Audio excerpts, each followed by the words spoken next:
City Council, Manchester and all Pakistani organisations in association with ARY Digital proudly present Manchester Mela 2001 on 14th and 15th of July, 12 p.m. to 8 p.m. at Eaton Park, North Manchester. Free admission featuring Galaxy of Stars. Call 079 7362 3546. Sponsored by ARY Digital. Always remembering you. Watch ARY Digital for just 27.5 pence a day. Subscribe now, call 08708402242. ARY Digital.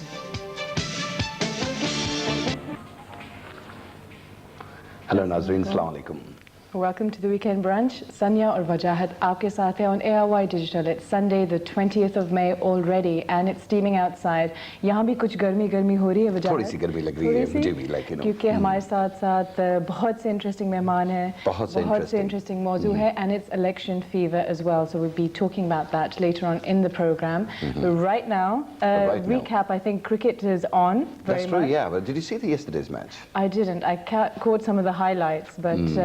Looks like England is in good form. My hat came to my mouth actually yesterday. Exactly, like we were saying. Yeah, 60 for 4 they were. Oh. And carrying ball really well. Ball was moving everywhere because of the wind and the weather. Right. And it was all right, but Yusuf Yohana and Yunus Khan, they're both at the craze at the moment. Really? I mean, like, they calm things down and hope. That's 191 they needed to avoid the fall-on. We need to get stuck in there a bit more, but लगता है कि यहाँ के बाद आप Lord's cricket field तो नहीं जा रहे? No. The rest of the afternoon's play. I got other things to do. Oh really? Yeah. Like hoovering, dusting, the works. Exactly. If you're married, you've got to do these kind of things. You've got to do these things. We'll comment on that later. But right now, Nazreen, आपके लिए हम ये भी बताते चलेंगे कुछ खास मेहमान हैं, कुछ elections के बारे में आपको बताएंगे, कुछ health and herbal remedies के बारे में. मगर इस वक्त जो हमारे साथ मौजूद है, वो संजय कुमार साहब हैं. And welcome, Sanjay. Thank you for coming to the Weekend Brunch. Welcome to ARY Digital. Thank you, and good morning to everybody. Good morning to you. Sanjay, you've had quite a varied and a very kind of rich and diverse career. Yes. From Calcutta, having worked under Mother Teresa, to now being in the UK and researching in teacher and personality development. Yeah. Could you tell us and our audience a little bit about your passage? You've also been born originally a Hindu. Right. What has been your personal path up till now? Well, basically in life, people confuse the relationship and religion, because we are born into a religion, we live into a religion, but that does not necessarily mean that we have a relationship with God. What basically happens is, religion is man's honest attempt to reach God. So all religion are the same. And if you look at any religion, the basic foundations will teach you ethics, morality, doctrines, rituals. You'll have a personal experience. And the word religion comes from Latin religare. It means to bind society. So when I was young and I was born into a family, a Hindu family, the difference I found was we were following a religion without understanding what we were actually doing. Because most of the time when I saw my mother praying, and she would pray to these idols, the gods and goddesses. 90% people they do these kind of things, don't they? Yes, true. I mean, 90% of people, they just follow their parents' As a doctrine, religion. like you're saying. Yes. They're indoctrinated at birth. Right. And जो religion है, as compared to actual faith, understanding, वो एक practice सा हो जाता है, and we don't question or we don't actually delve into it. True. So what made you change your stance, as a child or as an adult? I realized that when people were asking God to do something, when my mother was praying sincerely, devotedly, religiously, but God wasn't answering those prayers. I realized why. Why does this happen? Why is there so much of pain? Why is there so much of suffering? Why are we so lonely? Why are we so empty? In spite of having religion, in spite of having God, why do we suffer so much? And this age-old question comes again and again. Who created us? What is our purpose in life? And life after death? Now these are the questions every religion is trying to answer, but very difficult to answer. They're trying to do it. You go to any religious leader, they will tell you, you haven't come to that level yet. Seek and you shall find. Now, those questions I was searching for.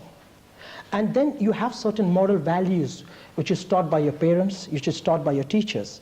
But when you go into the real world, you realize they have a certain set of rules which is so different from what you are taught. All right. Say, for instance, you know you like cricket. Yeah. You play the game of cricket. Now, if I took you to a football field, the same gentleman rules would not apply in the football field. But if you're taught a certain game, a certain rule, a certain set of principles, which is not applicable in society. So I realized that we were conditioned to think in a certain pattern. So if you're born, like you said just now, you're born in a certain family, you're conditioned to think in a certain pattern. And then you realize you may not be going anywhere because your questions are not being answered.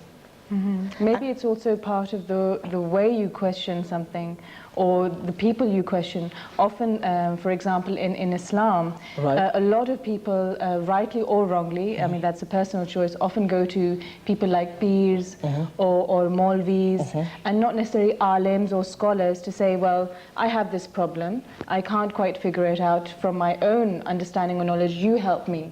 So they will in turn give their necessarily biased or personal opinion, not necessarily an unbiased or objective opinion or practical opinion from the faith itself.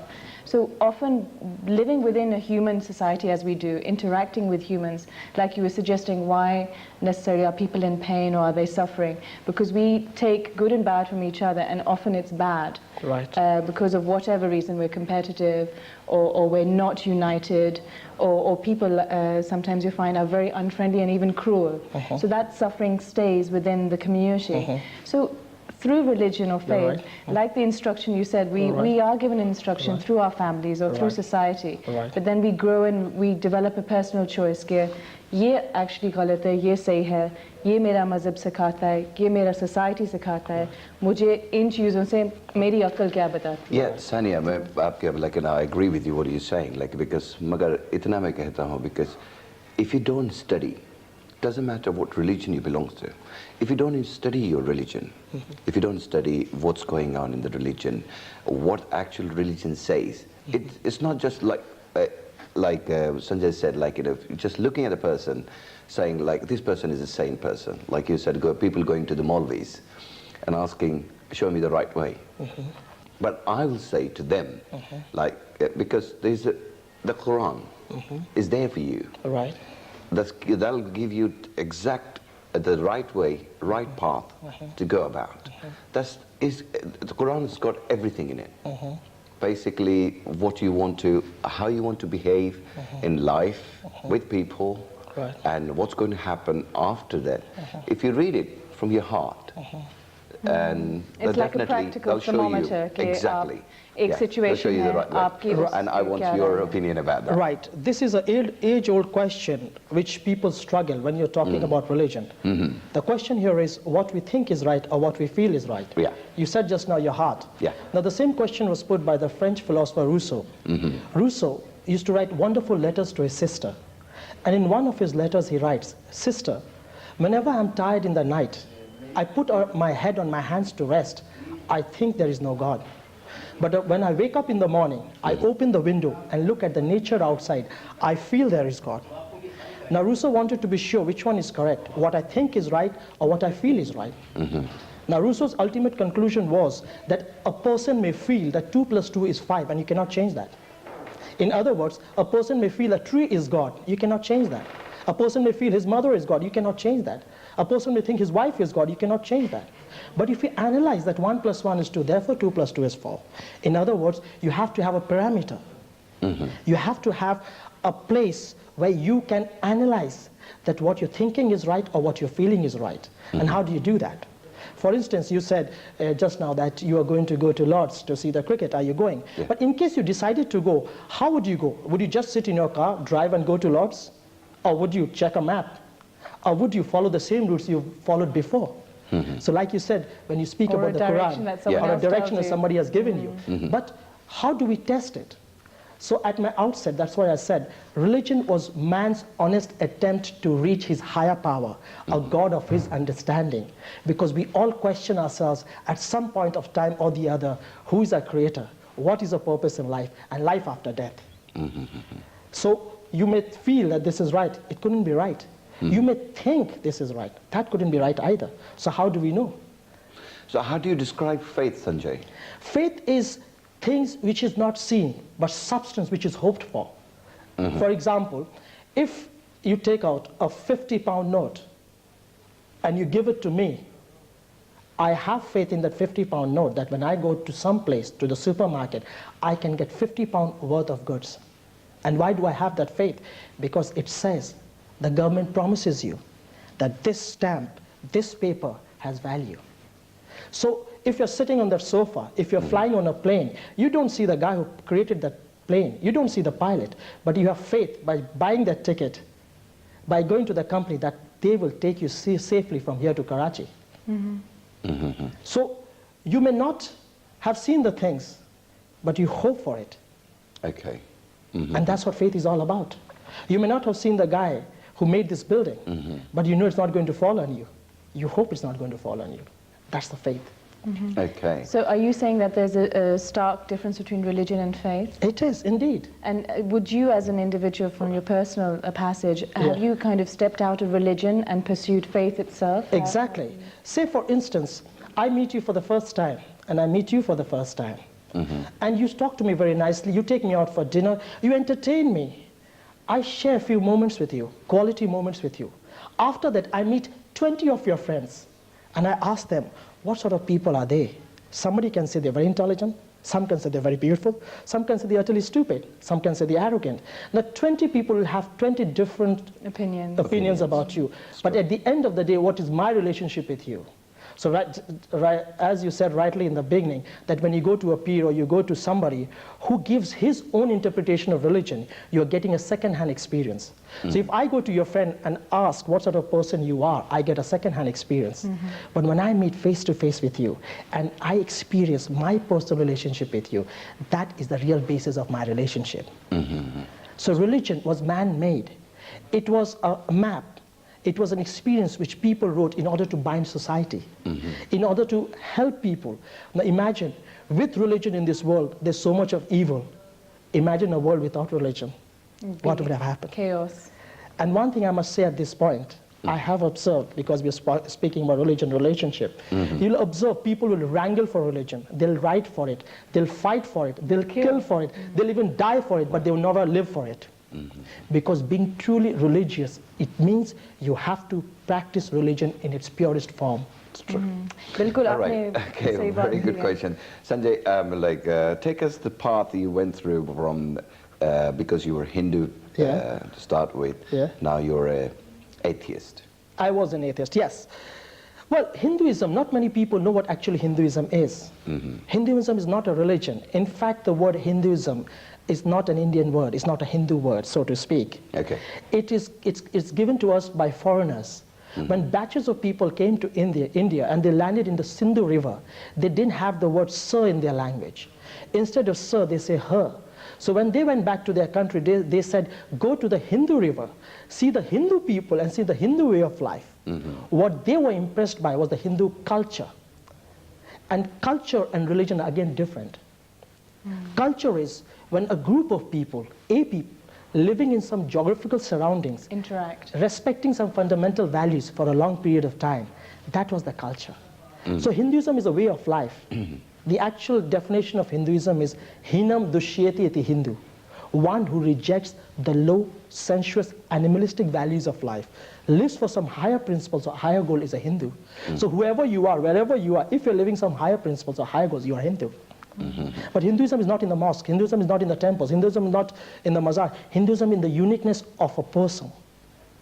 It is the milk of human kindness. Okay. So that's why you can accept anything and everything.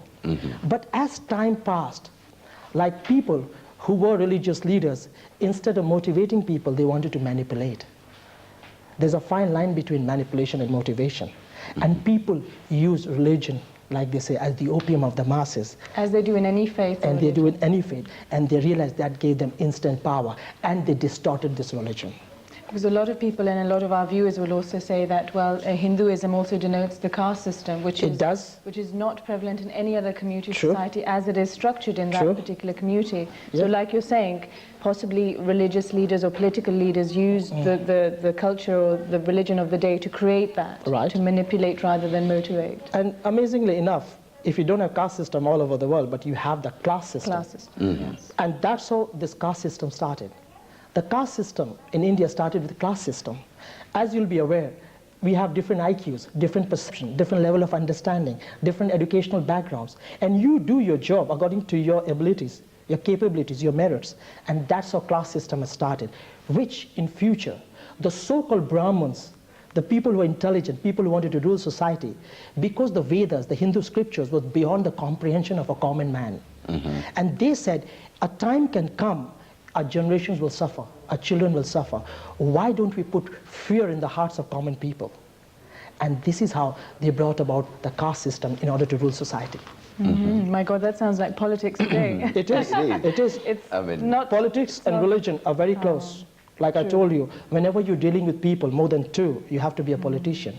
Because either you motivate or manipulate. Absolutely, and it's not a matter of today. If you look over history, you look at the Crusaders, you look at the strength and influence of the Vatican, you look at any kind of religious belief which became a power, and the way it structured societies, and unfortunately one finds religions across the world have been there mainly to divide because politics are involved, not to unite, not to humanitize people.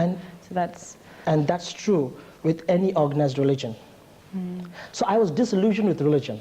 I became an atheist. Before we go on there, at the point of atheism and at the point of faith and spirituality, अगर आप किसी में कोई सवाल है, कोई opinion है, कोई राय है, please हमें ज़रूर phone कीजिए. Sanjay is here with us to talk about faith and religion. The number is 0208-961-9786. Sorry, Sanjay, to stop you there, but atheism, the next step that you took from Hinduism. Like I mentioned before, thank God I was an atheist. Because when you're an atheist... You said I was. I was an atheist. Okay. All right. And the book that I have, my spiritual book, was The Godfather. Because The Godfather. The Godfather, the book. As in Francis Coppola's... It is indeed. It is indeed. I can quote you like the scriptures. I can quote the book inside out. And the first thing in the book, it says, behind every great fortune there is crime. And when I realized, I looked at the world around, because people were not willing to accept the truth. You see, the truth about truth is, people will talk about it. People want to intellectualize about it, but they're not willing to accept it. I'll tell you another example.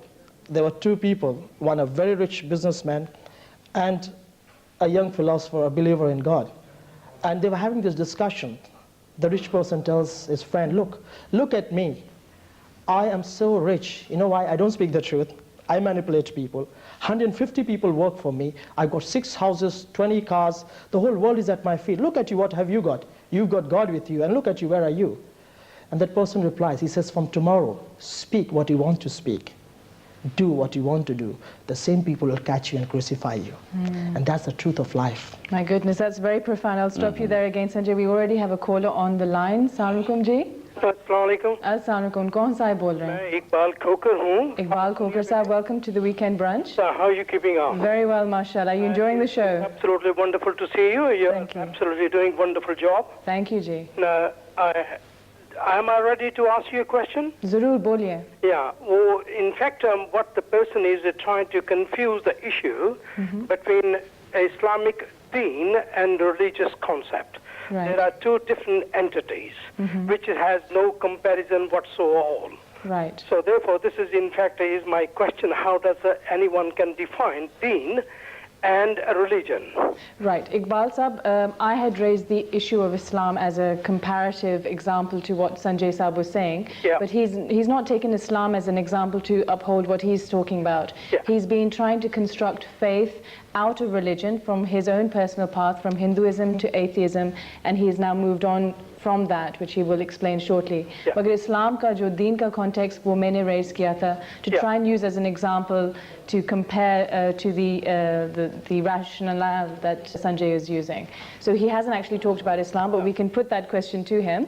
Well, I don't think he is capable to answer this question, because this is a very fundamental question, which I shall be asking the entire Muslim Ummah, which is in fact the time we are going through. And Islam has been converted into religion, which is in fact is an antidote of Islamic deen. Right. So therefore, a religion has no place in Islamic deen. And that, in fact, is the fundamental which I would like to talk to you. If you have a next program, then I would like to come and... Inshallah. Inshallah, we will do. We'll be calling you. Thank you very much, Iqbal Saab. He's raised quite an essential point. Fundamentally, he's saying, from the example I raised, Islam itself is not just a religion, per se. It's a faith. And jo deen ka matlab hai, it's a way of life. True. So moving away from religion as the structure, and not just as a bare philosophy, it's a way of life day to day. तो वो कह रहे हैं कि शायद जहाँ वो confidently भी कह सकते हैं कि Islam is what possibly what you've been questioning. कि religions have become a structure, a kind of a platform rather than a faith system or a human system. The deen of Islam is very much that, where day-to-day interaction, practical life, that is what it is about. It's not a religion per se. I'm really grateful to Iqbal Saab for coming and answering my question. The answer that I'm trying to give you, Iqbal Saab, is exactly my point. What is your personal relationship with God? See, the truth is, he knows his personal relationship with God, his way of life, so he could come up and answer so confidently. And this is what I'm trying to say. This is exactly my point. My point is not because X tells you, Y tells you, A tells you, B tells you. You see for yourself. And I'm glad you came up with this answer, because you have answered my question. And I appreciate that. Thank you very much.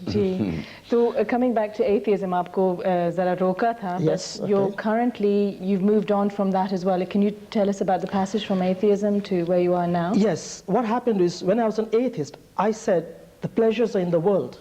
Might is right. Because Godfather believed in that. Behind every great fortune there's crime. And friendship is about family. So you make talukat, connections, know the right kind of people. So once you know that kind of people, you have connections, you have power, you have money, you have everything. And that's what life is all about. And I made connections. I had people. I could get anything done. So to speak, the most powerful people, right from politicians to rich people to everybody. But I realized I had everything. I could go to the discos every night, spend every day in a 5-star hotel, have 200 friends around me throughout the month, but I was empty. In my heart of hearts, I knew I was cheating myself, because there was an emptiness which nobody could fill. I was very smiley in front. I could tell the whole world I was happy. I could act I was happy, but I was miserable inside. I was lonely. And I wanted to cry out, somebody to understand. But I had a group of friends who used to take drugs and alcohol. And I said, this is life. But principally, I wouldn't do that, because I had promised my mother, my teachers, I'll have principles. And my principles were not to smoke, not to drink, and never to disrespect a woman. That a promise I gave to my mother. And I said, look, I cannot do that. It's my word against them. I cannot do that. I love them for their heart, not for the habit. But as things moved on, I realized these people were breaking down. You see, after a certain period of time, your body becomes weak. If you go to one party, you go to the next party, what next, and then what happens? You're broken, you're finished. Then I realized, where's the answer?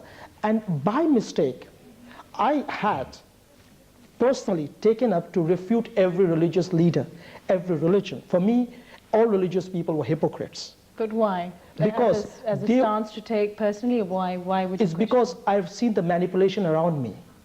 I could see in the name of religion, you can be rich, you can be powerful, you can marry the most beautiful girl. You didn't need any talent, you didn't need any qualification. But Sanjay Saab, in the name of capitalism, you can manipulate, you can rule, you can actually crush people.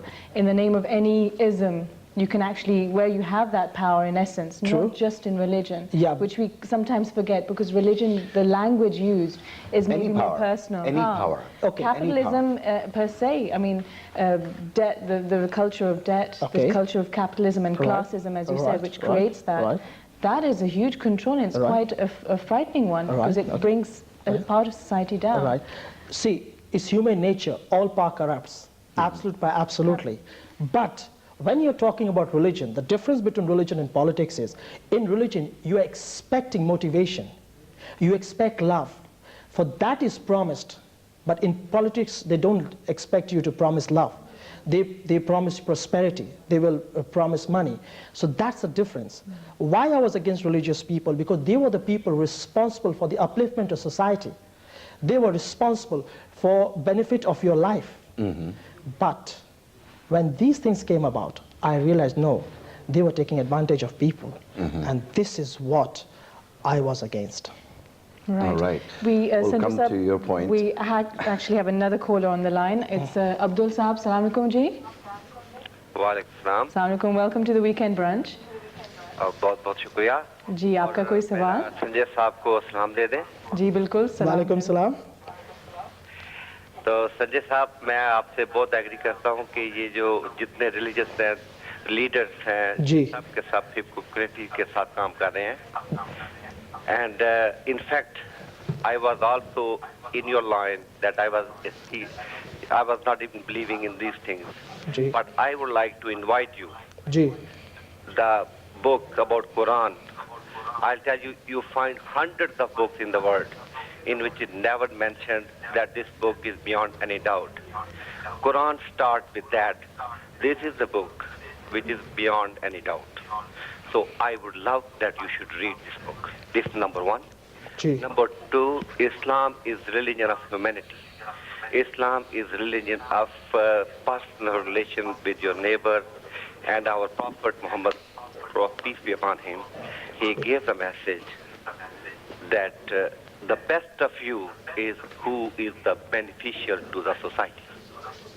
Unfortunately, the Islamic or all the religious leaders, what we are facing, they are not telling this thing. They are not giving the personal relation of human beings. And I agree with you that the best relation of any human being is personal relation to the God. God is love. That Prophet said that the people, Allah, what we say in Islam is God, is loving much more than the mother. So I think you should know, I would love to see you to read Quran first. Read it first time and you will realize that what we see, what we are hearing from the people, this is totally different. Unfortunately, I'm very sorry I'm getting you too late, but I tell you that if you read Quran, if you see the life of our Prophet was harmless even to his enemies. Jews, Christians, they were coming to him. He was giving them, even on his eyes, he was giving them honor. And once they come, they were converted to Islam. Okay? No, I'm not giving you a message that you should become Muslim. I just gave you, please read it. Read it with your own faith. Read it just to know what is God. And I tell you, there is no life without God. Thank you very much, Ji Abdul Saab. बहुत शुक्रिया. बहुत शुक्रिया अब्दुल साहब जी. बात की. And बल्कि coming back to the points you raised before about humanitarianism, about understanding and rationalizing both faith and practicality, I think Abdul Saab in one way has said, well, there's one book that pretty much says it all. It's up to you, but it's worth kind of delving into. And it whatever you said in a nutshell, that is what's reflected in it. Sure. And I agree with you. Thank you very much. Thank you very much indeed. Great. So we were talking about like atheism. Yes. And you went on to become what? Okay. I was disillusioned then. I was disillusioned with life, and I got disillusioned with atheism also, because I realized everything was meaningless. Okay. If people wanted to take drugs, it was meaningless, because at the end of the day, you became dependent on that. Yes. If people were going in for sex, they destroyed their life. They could get AIDS and different diseases. If people, went for other things, drinks and things like that, that destroyed them completely, financially, emotionally. And most of my friends, they became alcoholics and drug addicts. And I was wondering, how could I help them? There's some way I could help these people, because I cared for their heart, not for their habit. Because I loved them. They accepted me the way I was. All right. And I preferred they were better than hypocrites who stood in a pulpit and spoke about love in the name of religion. But when actual came to practical life, they were not even to dare to touch your hand, to even give you a hug. Okay, sorry Sanjay, yes, I was stopping you there because you said like they loved you because the way you are. Yes. And you loved them the way they were. Because of their heart. Because they were not hypocrites. Okay. Because they said we have a problem. They said the society is a hypocrite. We take drugs, we take alcohol because it gives us pleasure. But we are not hypocrites. And they spoke the truth. At least they expressed themselves the way one should. But if I come to you in the name of God, in the name of religion to manipulate you, to motivate you, and after some time you come to know the truth, what happens in your heart and mind? You lose faith in humanity. But coming back to that point as well, if, for example, as a person myself, if I have grown up in a Muslim household, I've lived in Pakistan, I've lived here, I've had the pleasure of enjoying an Islamic culture to an extent and a rich Asian culture. But many times in my life, I've come across a lot of negative role models within my religion. Whether they're Maulvis, whether they're so-called religious leaders in my country of origin, family members, like you're saying, who profess to be a certain faith or religion, and actually their actions are very different. But if I were to stand back and say, well, actually, I denounce Islam because all these people around me who are very Islamic on the face of it, I denounce my religion or my faith because this surely must be Islam. If I were to do that, then I would be denying myself. Whereas I stood back and observed and learned from their mistakes. Yeah, that's what I'm saying, because people do try to look at other people, look at other people and to become something. Okay. So, I mean, like, because if they want to become something by looking at people, that's not the right way.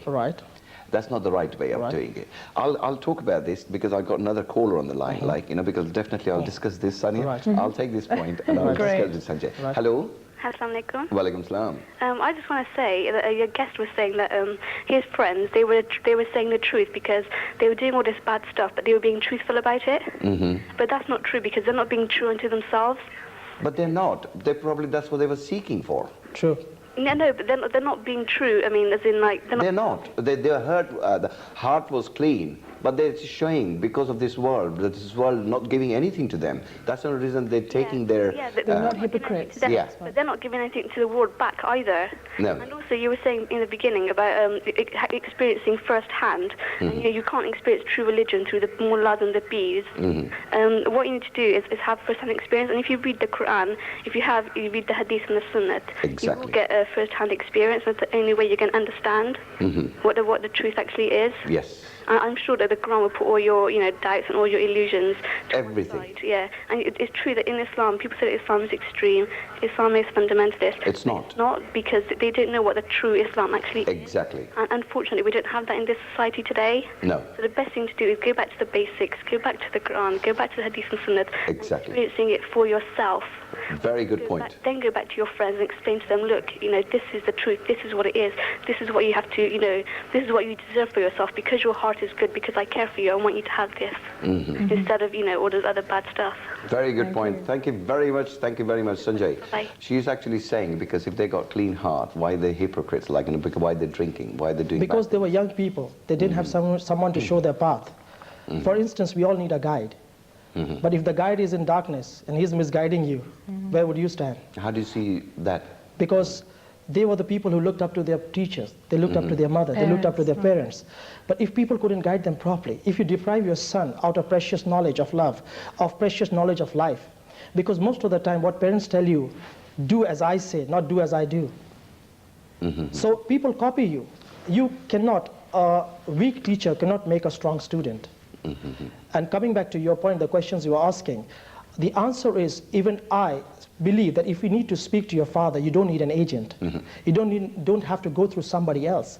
So whoever the religious representative is, so to speak, because I remember once a person came to me on the street, showed me a book and tells me, if you follow this particular community, religion, you will get heaven. I said, I didn't know God had booking agents out here on the streets.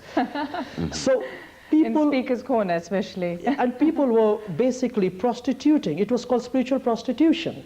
God doesn't have a price. The only price you can have is to give yourself. You know, like when people are telling me have a personal relationship with God, I agree with everybody. But when somebody tells you follow this or follow that, okay, what he's trying to say, yes, I have gone through this path, you can try this one. Okay. But no one can absolutely say this is the ultimate path because I haven't walked through that path myself. Exactly. So I'll give you an example of Buddha. Buddha was a prince before he became enlightened one. Yeah. And when he became enlightened one, hundreds of people came to him and said, "Oh, master, teach us how to reach moksha, nirvana." Buddha said, "Why do you believe in God?" He said, "Because my mother told me." He said, "Why do you believe your mother?" He said, "Because I love my mother." Another person he asked, "Why do you believe in God?" He said, "Because my teacher told me." He said, "Why do you believe in your teacher?" He said, "Because I respect my teacher." Buddha said, "See for yourself." What I'm trying to say today is that religion is man's honest attempt to reach his higher power, a God of his understanding. But religion, that word, you said religion. Yes. That word, this world gave us. True, I agree with you. But when we are speaking, when we are talking, when we are representing, it's religion, which everybody agrees with me is not, because we have to see our relationship with God, a personal relationship with God. And we need a parameter, like when I spoke about Rousseau, somebody to show us the path. Now when people tell me read the Quran, what you're trying to tell me, this is the parameter. It's open for you. Read, experience, find out, explore, and God will touch you, God will speak to you. Not somebody else interpreting in the name of God. Like you said, second-hand information. Second-hand information. Okay, we talked about all this, like, you know, Sanjay, you've been from Hinduism to atheism, and like you, what you believe in now? Okay, I believe in a personal relationship with Christ. Okay. Okay, now then again, not religion. I believe, like I met you for the first time, and you promised me that if you come to my house, in my name you ask, you'll get food, you'll get stay, you'll get comfort, and it shall be done. Okay. So, I studied religion. I've studied all kinds of religion. I won't say deep as other people, but I've spent my time studying. Okay. I realized all religion has power. All religion has power. And this is your belief is Jesus Christ now? Personal relationship with God, Personal not in the religion. Okay. Say like a friend. So when I went, and this happened by accident, I went for a camp, and it turned out to be a Bible camp, and I didn't know it was a religious camp. I went thinking it was a fun and fair camp. One of my friends invited me. And all the religious people who were speaking, I was shattering them. I was debating with them. I was arguing with them. And all these people kept on doing was praying for me. I wasn't impressed, of course. But I realized few things that happened. I could feel a sense of peace in my heart.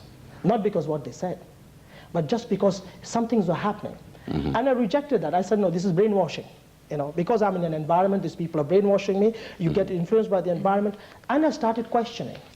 And I said, if you're true God, people say, Jesus, you're true God, okay?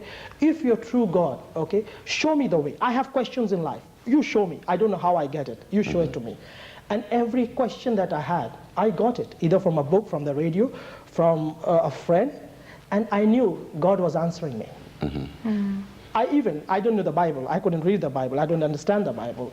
But I had questions in my life, and I did. I said, okay, if you're true God, answer me certain questions I have. And whenever I had those questions, lo and behold, I opened, and there were answers there. I had one question. I said, have the Christians brainwashed me? Have they used the power of words? Okay, Sanjay, you say, it's a good point you just said, like, you know, because I'm answering the question. I ask him and he's showing me the way. Yeah. Okay. True. But every, like you said to start with, our program is like every religion has got, in Islam we got Maulvis. Right. In Hinduism we got Brahman. Right. And the people, the Pandit. Right. They do. But they believe exactly the same way. They're getting something from the God. Okay. That's why they became saint. Right. Okay? Right. And this is what, I mean, Jesus is not God, God's son. That's what they say. Right. Okay? God's son. Right. He's not God. Right. So there's someone above him. Right. Yeah? Right. And there's who takes care of his thing. True. Your father is above you. I agree with you, but I know you. Yeah. And if you're doing the work for me, I may not know your father, but I know you. But how do you define that? Okay, that's a I'll answer your first question. Okay. The first question you said that the mullah, the pandits, or the preachers, they're getting something out from it. Yeah. What they get is every human being has three needs. You have your physical needs, you have your emotional needs, and you have your spiritual needs. So if you don't have food, shelter, and clothing, you wouldn't be sitting in front of me and talking. You'd be very uncomfortable. If you didn't get love and acceptance from people in society, you wouldn't be a happy person. And you have to have a relationship with a higher power. You know why? Because even if you're an atheist, you ask a person, you know, who are you? Who do you depend on? If I challenge you, what would you do? He said, do you know my connections? You know who I am? Everybody will tell you they depend on something, some higher power. So when people go into spiritualism, any spiritualism, it's a spiritual need. So that we are empty without a spiritual need. So every religion caters to their need. That's right. But there are levels of need also. And according to the levels of need, you go to a person. Okay, Sanjay, thank you very much. We got another caller here now. Hello. Hello. Hello, अस्सलाम वालेकुम. मैं फौजिया बोल रही हूँ. फौजिया कहाँ से बोल रही हैं? हाँ जी, मैं हे से बोल रही हूँ. जी फौजिया बोलिए. हाँ जी, मैंने दो बात कहनी है. जी. First बात ये है कि we have to respect every religion, and just like politics and religion, you can't argue on any of these. You can go on forever. Yeah. And second thing I want to say is that Islam is the most valued religion on this earth, because in Saudi Arabia you have Hajj every year, and all over the world, all the Muslims go there, and it is the only one place that all Muslims from everywhere go. There is no other religion that has any power like this. Okay Fauzia साहिबा, बहुत बहुत शुक्रिया आपके phone call का. Sanjay, thank you, बहुत बहुत शुक्रिया. और that's what she's saying. What do you say to that? Like, because in front of Allah, everybody is one. Yeah. Let's look at this, okay? I look at it from this point of view. 10 people can say, this is the way to the truth. Okay, this is the way to God. It's like working out a mathematical problem. They may not reach the ultimate answer, but their method may be correct. Their basis may be true. And I agree with her. Because you should respect every religion. That's true. Because it's man's honest attempt to reach God. We are born into a religion, and it's a presupposition. It's something like you're wearing a spectacle. Okay, I wear a dark color, you wear a green color, you wear a red color. So you'll see the world from that spectrum. So there's no way I can change it for you. But if we take that out and look clearly from eye to eye, then we'll come to know what we are looking at. Coming back to the point of being a follower of Christ as well, are you aware that in the Quran it does say that Jesus Christ will return? Yes. And he will return as a kind of pretext for the following of the end of the world. Yes. So how do you feel about that? Being a follower like of Christ? I told you, in order to study religion, you have to know the history of religion. And in order to know the history of religion, you have to know the history of history. I'm not a theologian. I'm not a researcher on religion, but I know one thing for sure. If you have a personal relationship with someone, and if you have a personal relationship with God, He will reveal to you. The questions you put up is a religious question. I said in the outset, it's a matter of faith. If tomorrow Jesus didn't come down also, I would say my faith to Him, thank you, God. If tomorrow I died and there was no heaven also, I'd say thank you, God. Thank you, God. Because that's my faith. And that's my personal relationship with God. I may be wrong, but I know I have my faith. Thank you very much, Sanjay. Before you go, I'll ask a last question. We're about to going into Islam. Have you read about Yes, I have, because my friends are Muslims. I used to fast. I've kept the roza. I used to go with my friends and read the namaz.